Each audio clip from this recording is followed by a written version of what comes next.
Bueno, ahora sí damos inicio formal a esta presentación. En nombre del Gobierno Municipal y de la Secretaría de Educación, Ciencia y Tecnología, le damos la bienvenida a quienes se pudieron acercar. Tengo el honor, por segundo año consecutivo, de presentar al señor Hernán Brienza. Fuerte el aplauso nuevamente, por favor.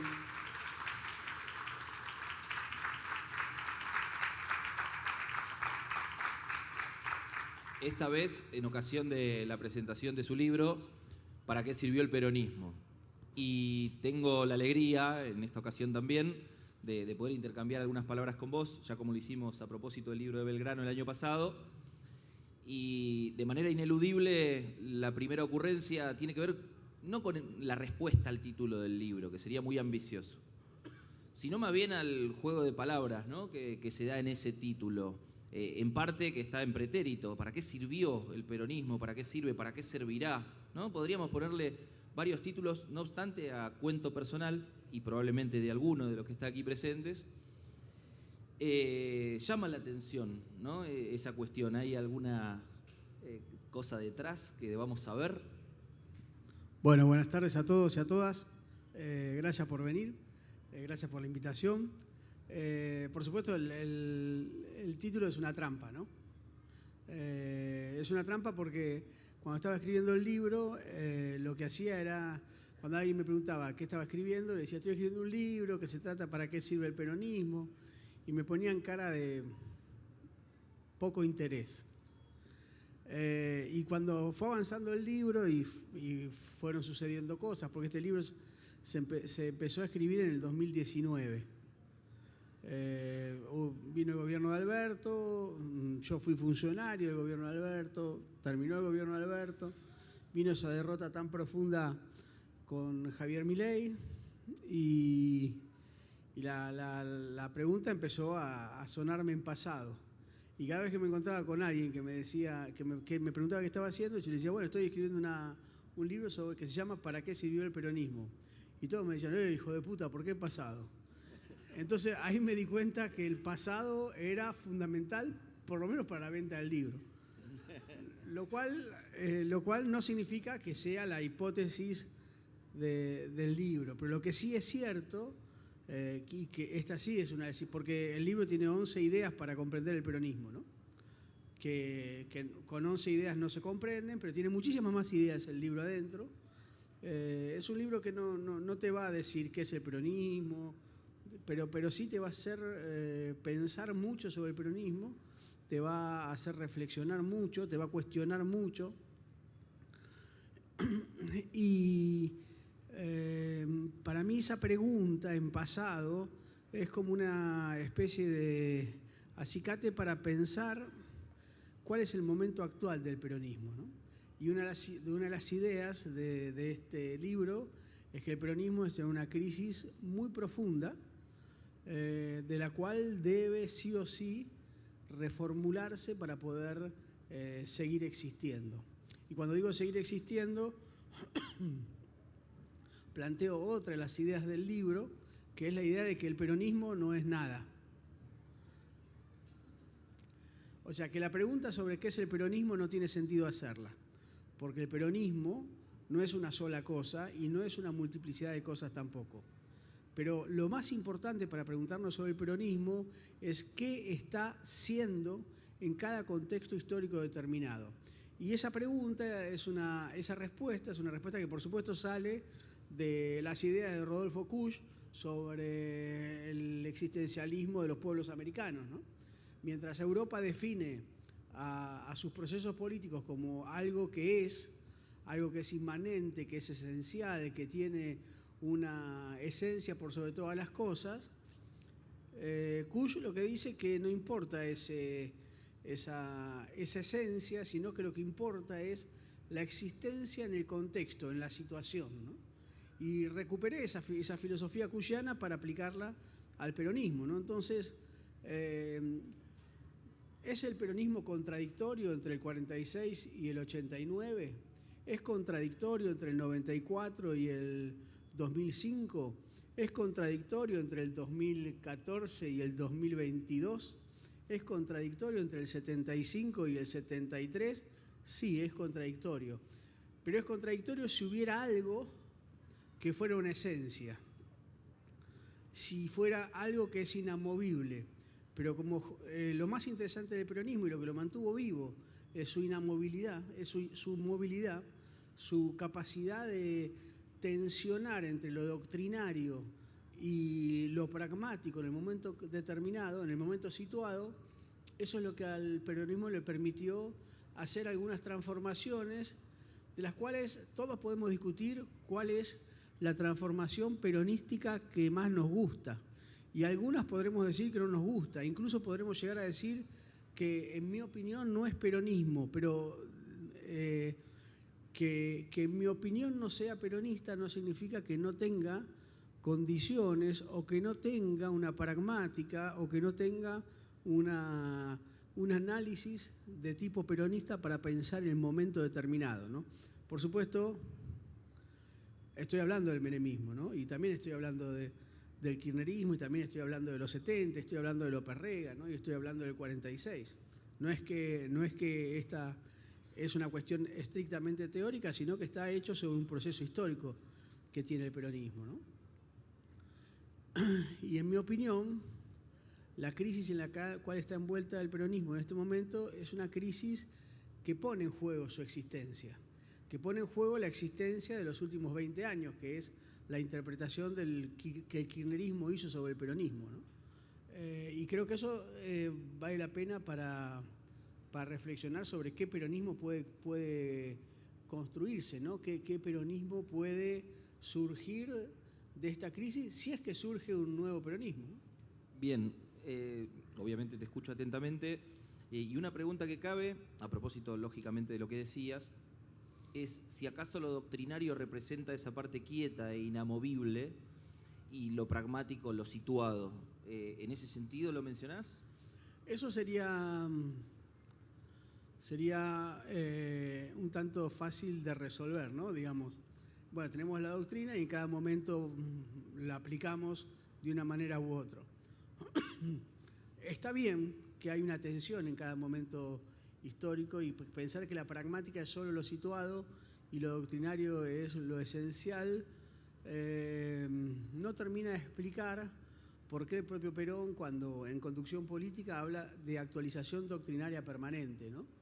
Y creo que, por supuesto, doy por sentado que muchos de ustedes están cercanos al peronismo, así que sé que muchas de las cosas de las que estoy diciendo van a generar polémica. Podemos terminar a los sillazos, total son sillazos de plástico, no hay problema, pero lo que voy a decir es que para mí no hay nada más reaccionario y antiperonista que volver a Perón.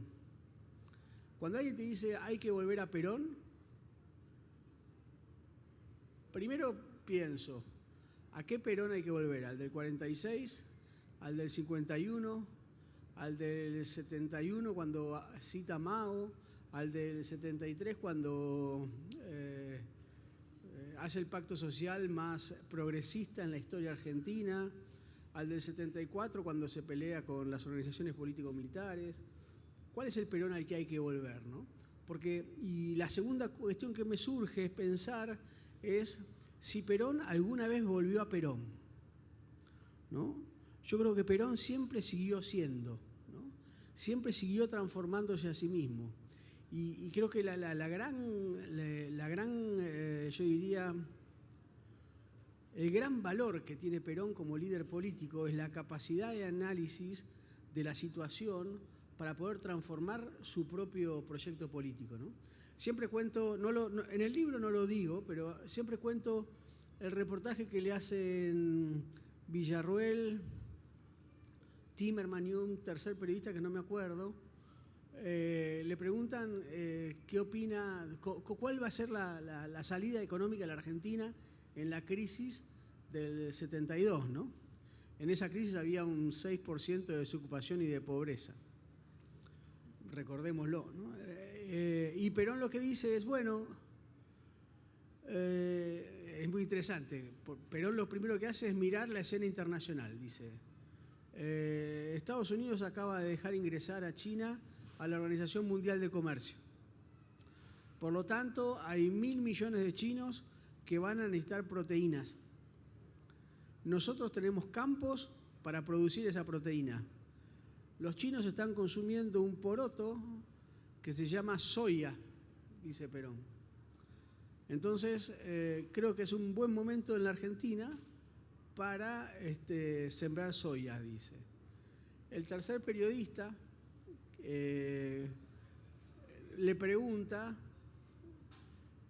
bueno, general, lo van a amar, en la sociedad rural lo van a amar entonces. Y Perón contesta, yo que he sido el primer industrialista, creo que el futuro del desarrollo económico también está en la producción de proteínas para ese gran mercado. Usted dice que me van a amar, pero lo que usted no sabe es que nosotros desde el Estado le vamos a disputar la renta extraordinaria a la producción de soya. ¿Qué es lo que pienso en este pequeño extracto de Perón? Una, la capacidad de Perón para maniobrar según el interés histórico del Estado. Y segundo, el Estado como árbitro que puede disponer de los excedentes de la sociedad para equilibrar y armonizar las necesidades de la misma sociedad, ¿no? Y yo creo que esa es una gran enseñanza que deja Perón. Más que la cristalización de un momento, de una forma de pensar, más que un dogma, lo que deja Perón es esa capacidad intelectual entre la doctrina y la pragmática, ¿no? Y eso hace que uno pueda entender mejor el peronismo en sus 80 años de existencia. Y ya que estábamos hablando de crisis, y a propósito de que, según la tesis que mencionaste, el peronismo se encuentra, ¿no?, en un momento crítico de cara a la apropiación que hace la gente de la doctrina o mismo de lo que el peronismo le significa.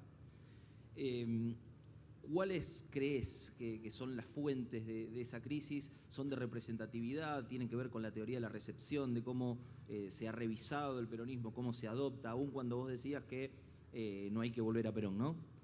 Bueno, primero hay una causa sonsa, fácil de resolver, ¿no?, que es el peronismo está en crisis por Alberto Fernández, el gobierno de Alberto Fernández. Sí, pero es fatiga intelectual. O sea, es cierto que el gobierno de Alberto Fernández generó trabajadores pobres, que eso nunca lo había hecho el peronismo, y quizás es su condición menos peronista de su gobierno. Pero es una respuesta demasiado sencilla, que demuestra fatiga intelectual de quien la enuncia. ¿Por qué? Porque el gran problema que tiene, que encontramos hoy en el peronismo es su razón de ser. Está en cuestionamiento su razón de ser. Cuando el presidente Javier Milei dice la justicia social es una aberración y no hay un solo dirigente político, un solo intelectual, un solo periodista que no sabe contestarle por qué la justicia social es esencial para una sociedad, es porque ha perdido no la batalla cultural, la guerra cultural, y no sabe ni dónde está parado. ¿Y esto qué significa? Que están vaciados de contenido nuestras propias banderas. Porque si no, cualquier persona podría haber respondido para qué servía la justicia social, no solamente en el 46, sino en la actualidad. Y el gran problema es que podíamos contestar qué era la justicia social en el 2003, qué era la justicia social incluso en el 89, incluso en el 46. Lo que no podemos contestarla es hoy. ¿Por qué? Y la hipótesis principal del libro es que la Argentina, el proceso civilizatorio argentino, tiene 3 grandes momentos de crisis por modernización del Estado-Nación. 1880, con la División Internacional del Trabajo, que Argentina la resuelve con el modelo agroexportador.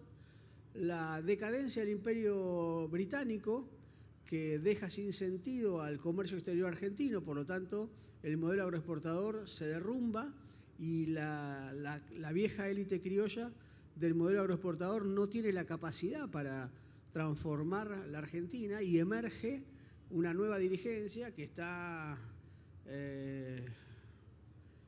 yo diría, sostenida por la incipiente burguesía, por sectores del ejército nacional, de algunos sectores de la élite, de la vieja élite criolla, que se dan cuenta que Argentina no podía continuar como estaba. Por ejemplo, estoy pensando en Alejandro Bunge y su libro sobre la nueva Argentina, ¿no? Bunge muere antes del peronismo, pero todo su texto es un texto que anuncia por lo menos esa industrialización que después va a llevar adelante el peronismo, ¿no? Entonces, sobre esa crisis de la decadencia del Imperio Británico se planta la segunda respuesta del Estado-Nación, que es la industrialización por sustitución de importaciones, con el peronismo como protagonista, además como protagonista de la puesta en valor de un estado de bienestar que va a llegar hasta la otra crisis de modernización, que es la globalización, que también es respondida por el peronismo ya en su interpretación neoliberal, que es la que hace Menem en el 89, que muchos visualizamos que hace lo contrario de lo que hizo Perón en el 46, pero que es una respuesta a esa crisis de modernización que de alguna manera pone en jaque a ese modelo industrializador y al estado de bienestar. Esa crisis de la globalización de los 90, ¿continúa hasta ahora o se profundizó o hay una nueva crisis internacional? Ese es un gran debate. ¿Por qué planteo esto? La ultraglobalización tecnológica ¿es un refuerzo de la globalización o estamos ante algo nuevo? La emergencia de la inteligencia artificial ¿es una vuelta de tuerca del proceso globalizador de los 90 o es un proceso nuevo?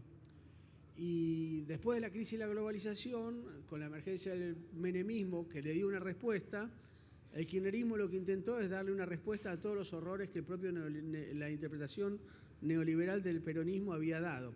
Digo interpretación neoliberal de manera muy burda porque es mucho más complejo, pero creo que el kirchnerismo estuvo ahí, no pudo transformar la matriz productiva del país, pero sí lo que pudo es responder a la crisis de esa globalización con una interpretación más cercana a la resolución de los problemas de esas mayorías. ¿Cómo se analiza para mí una política en términos no de interpretación, sino de resultados? Es justamente si mejora las condiciones materiales de las mayorías. Si una política determinada mejora las condiciones materiales de las mayorías, uno puede decir que la interpretación previa es acertada. Es decir, si hubiéramos salido del proceso neoliberal de Menem con un 6% de desocupación y un 6% de pobreza, aún cuando no fuera doctrinariamente peronista lo que hizo Menem, los resultados uno podría tomarlos como virtuosos. Lo que pasa es que eso no ocurrió. Entonces, al no ocurrir la mejora de las condiciones materiales de los trabajadores, es difícil pensar que esa interpretación es la interpretación correcta. Y creo que ahí hay herramientas para pensarnos y para pensar al peronismo respecto de cada una de sus distintas situaciones, ¿no? ¿Cómo resuelve cada una de las situaciones? Y yo creo que el gran problema que tenemos ahora, primero que el estado de bienestar nos queda muy lejos, y que el sujeto colectivo del cual hablaba el peronismo está muy en crisis. Hoy vivimos ya no en una sociedad hiperindividualista, sino, diría yo, de llaneros solitarios. ¿A qué me refiero con ese solitarismo versus individualidad, ¿no? El individualismo. El individualismo es un tipo que cree que su vida depende de su propio egoísmo, ¿no? El solitario es un tipo que está aislado. Y en esto tuvo mucho que ver también la pandemia. ¿Pero que está aislado en qué sentido? Está aislado también en su forma de producción. No produce en colectivo. No produce disputando terreno egoísticamente con sus compañeros de trabajo, sino que no tiene compañeros de trabajo. Ya la vieja fábrica de 1000 trabajadores ya no existe. Lo que sí existe es 1000 bicicleteros de Rappi dando vueltas por la ciudad de Buenos Aires, por ejemplo. Por supuesto que en las ciudades de las provincias esto es un poco más atemperado, pero también es cierto que depende mucho más de un poder del Estado que termina siendo casi la única solución que tienen los trabajadores para llegar a fin de mes con sus salarios. Por lo tanto, lo que hay que pensar es si la oferta del viejo chalet californiano para la familia tipo, papá, mamá, hijo e hija, sigue siendo una respuesta deseable por la sociedad. Y yo creo que la desaparición de la familia, la desaparición del matrimonio, no lo digo como apocalípticamente, ¿no? Digo, cada cual hace de su vida lo que quiera, pero digo, lo que nos obliga a cambiar la forma de pensar la justicia social y a pensar el estado de bienestar. Un estado de bienestar para un sujeto que quiere vivir solo, con su gato, con Wi-Fi, y entrando y saliendo de los amores como les guste, como quiera, no necesita un chalet californiano al estilo del peronismo de los 40. Por supuesto, este ejemplo es burdo, pero lo hago para que demostremos, intentar demostrar cuáles las formas de ultramodernidad o de transmodernidad, como dice Dussel, respecto de las formas de vida que tenemos, ¿no? Nuestras vidas son muy diferentes a las que el peronismo imaginó en sus inicios. Por lo tanto, pensar el hoy desde la cuestión estrictamente de una mirada desde el pasado del peronismo hace que el peronismo se cristalice en algo que no da respuestas, ¿no? Y lo que hay que pensar es si ese cambio de vida no lo agarró también a contramano a la propia interpretación kirchnerista respecto de sus formas de pensar la política, ¿no? Digo, el celular atravesó la transformación del kirchnerismo, ¿no? Y todavía no somos conscientes de que hemos perdido la mitad de nuestra capacidad de decidir sobre nuestras vidas por el celular, ¿no? Y que eso, de alguna manera, impone nuevas metodologías, nuevas prácticas, pero también nuevas formas de pensar, por ejemplo, qué es la soberanía digital, ¿no? No solamente la soberanía política, sino la soberanía digital.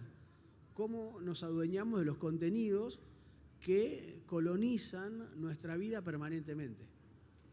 Implícitamente, la lectura que hace seguramente el público y que me interpela, tiene que ver también con cómo las banderas tradicionales del peronismo y ciertos lemas o ciertas ideas, por caso organizar la comunidad, continuar en el club de barrio, ir al comedor, asistir a una familia que en el barrio le pasó algo, va a contrapelo de esta tesis del solitarismo que decías.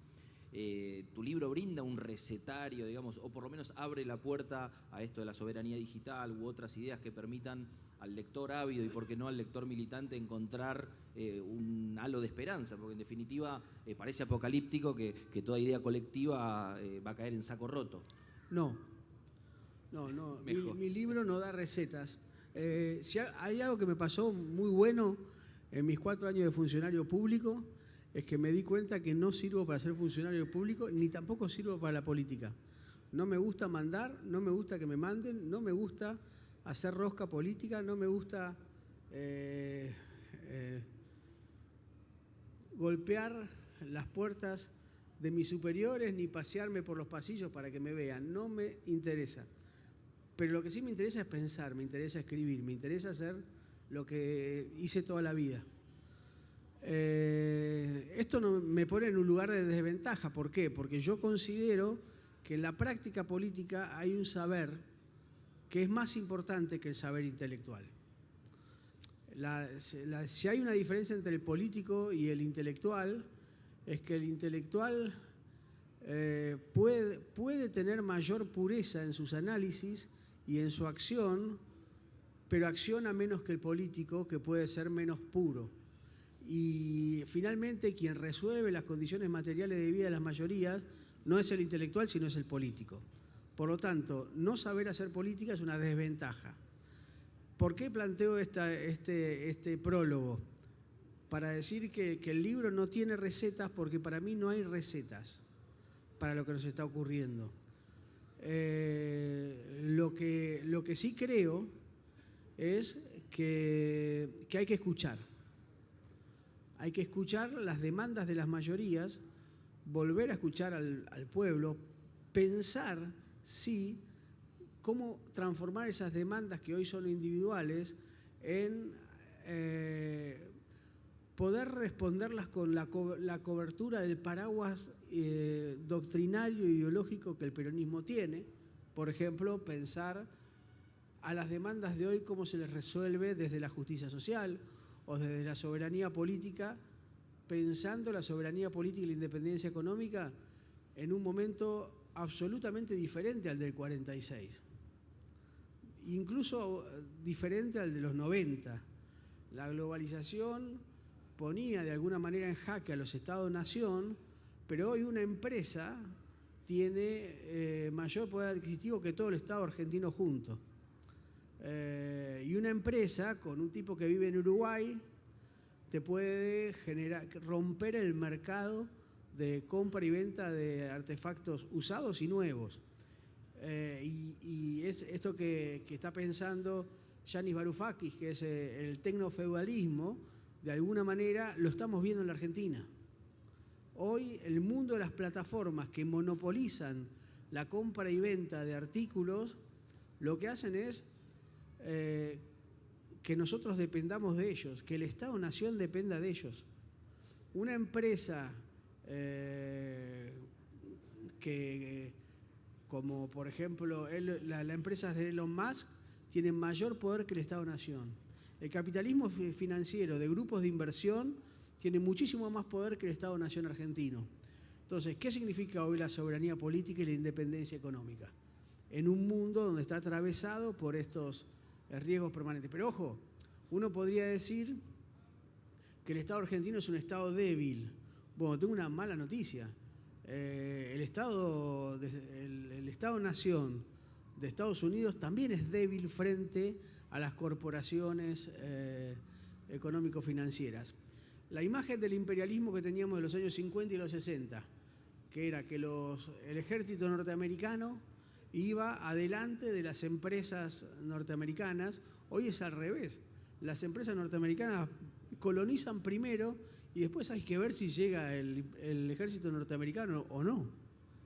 Es decir, no es necesario la herramienta del ejército norteamericano, que es la herramienta, el monopolio de la violencia del Estado-nación norteamericano, para generar la dependencia de un postcapitalismo que hay que ver cómo se resuelve desde Estados-naciones como Argentina, como Uruguay, como Brasil, ¿no? Claro, Brasil tiene la posibilidad de decirle a Elon Musk no. Son 200 millones de personas. Digo, el Estado-nación tiene que pensarse desde lo supranacional, tiene que pensarse desde América del Sur. ¿Cómo se piensa esa? Y lo que es cierto es que la gran discusión ahí es que un Estado-nación sin contenido político es un barrilete frente a los grupos de inversión. En cambio, un Estado-nación con fuerte legitimidad popular tiene un poco más de herramientas, ¿no? Entonces, la gran cuestión es cómo recuperar herramientas políticas, cómo dar certezas para construir esas grandes mayorías. Y también lo que hay que pensar es en el deseo del pueblo, ¿no? Y una pregunta... Quiero decir una cosa. Perdón. A Milei lo votó la mayoría. Y la mayoría deberá de hacerse cargo de lo que votó. Y creo que una de las grandes... Siempre discuto con Daniel Santoro sobre la diferencia entre charlamos. Porque Daniel es un maestro y yo solamente... Pero digo, él habla mucho del peronismo como democratización del goce. Y yo creo que esa democratización del goce, la palabra goce es una palabra muy extraña, porque tiene algo de torturante, ¿no? El goce neurótico, esa cuestión de la tortura propia sobre qué hacemos con lo que nos genera culpa, qué hacemos con lo que nos genera... En cambio, creo que la palabra que debería pensarse para el peronismo es la democratización del placer, ¿no? El placer para todos y para todas. Y creo que el peronismo tiene, si uno podría pensar, cuáles son las dos grandes... Y acá si los que no compraron el libro ya pueden no comprarlo. Pues pero cómprenlo, ya que vinieron hasta acá. Ahí está mi pibe que necesita necesita polenta. Soya. Soya necesita. Le voy a dar las dos respuestas que para mí creo que sirvió el peronismo. La primera es para la democratización del placer. La democratización del placer significa que todos podamos acceder a la posibilidad de ser felices. Y creo que Mar del Plata es el ejemplo del peronismo, ¿no? No pueden ir todos a Mar del Plata al mismo tiempo, es verdad. No se puede ir todos a Mar del Plata. Tampoco se expropió los grandes caserones de la oligarquía argentina y la usaron los pobres. No, tampoco pasó eso. No hubo una expropiación de tipo socialista. ¿Qué pasó? Y se organizaron los sindicatos, hicieron un montón de hoteles y llevaron un montón de gente trabajadora a Mar del Plata. Entonces en Mar del Plata conviven Mirta Legrand, parte de la oligarquía, de la vieja oligarquía, y los trabajadores que van al Hotel Luz y Fuerza, que es un hotelazo, ¿no? A los distintos hoteles. Eso de alguna manera marca el igualitarismo radical del peronismo, que es que cualquiera tenga la oportunidad. La segunda cuestión está vinculada. Mi hijo se aburre, pobre. Chao, Vito. Chao. Ya se aburrió de escuchar.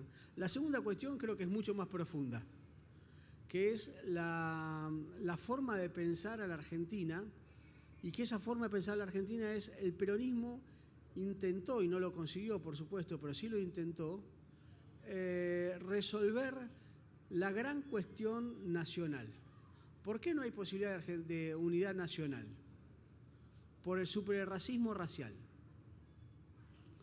Es decir, el Estado-Nación argentino en 1880 se construyó, la élite gobernante se construyó sobre los pilares del positivismo y del socio-racismo que venían heredando de civilización y barbarie, ¿no?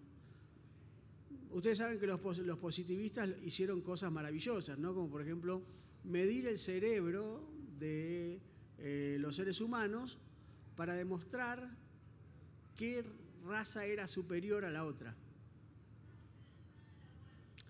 Y dio que los hombres blancos herederos de europeos eran mucho más inteligentes que, por ejemplo, las mujeres pobres negras herederas de indios. Y adivinen quién mandaba en ese momento y quién hacían esos estudios. Los hombres blancos descendientes de europeos. Con lo cual utilizaron el positivismo a su medida. ¿Y qué hicieron con eso? Cristalizaron la lógica de la extranjería en la Argentina. ¿Quiénes son los extranjeros en la Argentina? Bueno, los extranjeros en la Argentina son los negros de mierda.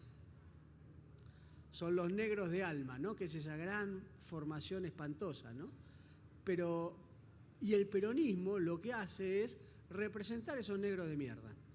Y si no lo representa, quizás tampoco sea peronismo, porque lo que está representando ahí es la extranjería, porque el propio peronismo es el extranjero en el sistema político argentino. Hay una Argentina establecida, que es la Argentina del Estado-Nación, y una Argentina extranjera, que es la del peronismo. Y es mentira que el peronismo es hegemónico, el peronismo es contrahegemónico. Lo que pasa es que tiene cierta hegemonía política cuando las mayorías votan por el peronismo, pero no más que eso. Y creo que esa la gran cuestión es ¿por qué? Porque alguien dice, bueno, alguien como yo, que soy blanco, europeo, varón, que tengo todos los privilegios, puedo decir, y lo que pasa que, ¿qué querés? Los negros son brutos, ¿no? Y lo puedo decir con el deseo, incluso el deseo erótico de creer que los franceses rubios pobres son mucho menos brutos que los negros de mierda a la Argentina, ¿no? O que, como le pasaba a Alberdi, ¿no? Que creía que los trabajadores rubios ingleses tenían muchísima más capacidad que la negrada y el mestizaje y el gauchaje argentino, ¿no? Pero no. hay una respuesta para esto. Hay una explicación y esa explicación es funcionalista. Es la función de cómo se construyó el Estado-Nación en Europa y cómo se construyó en América Latina. En Europa, el Estado-Nación lo construyeron las burguesías industriales. Y las burguesías industriales necesitaban mano de obra y consumidores. Por lo tanto, la nación alemana necesitaba alemanes. La nación francesa necesitaba franceses. Ahora, el Estado-Nación argentino y latinoamericano lo construyeron las oligarquías agroexportadoras. Y las oligarquías agroexportadoras no necesitaban mano de obra ni necesitaban consumidores. Lo que necesitaban eran compradores de las burguesías centrales para que compraran sus manufacturas. Por lo tanto, no necesitaban trabajadores, no necesitaban consumidores y se dedicaron entonces a convertirlos en extranjeros permanentes. El gran problema de la Argentina es la construcción de que el argentino es el gran extranjero de esa Argentina construida en 1860-1880. ¿Para qué sirvió el peronismo? Para que esos negros de mierda entraran a la Argentina que habían construido la élite criolla blanca en 1880. Bueno, muchísimas gracias, Hernán.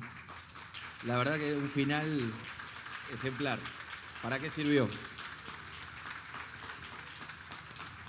Muchísimas gracias al público asistente. Y bueno, gracias, Hernán. Te esperamos seguramente en el futuro. Muchísimas gracias. Gracias, Hernán. Lo hiciste muy fácil.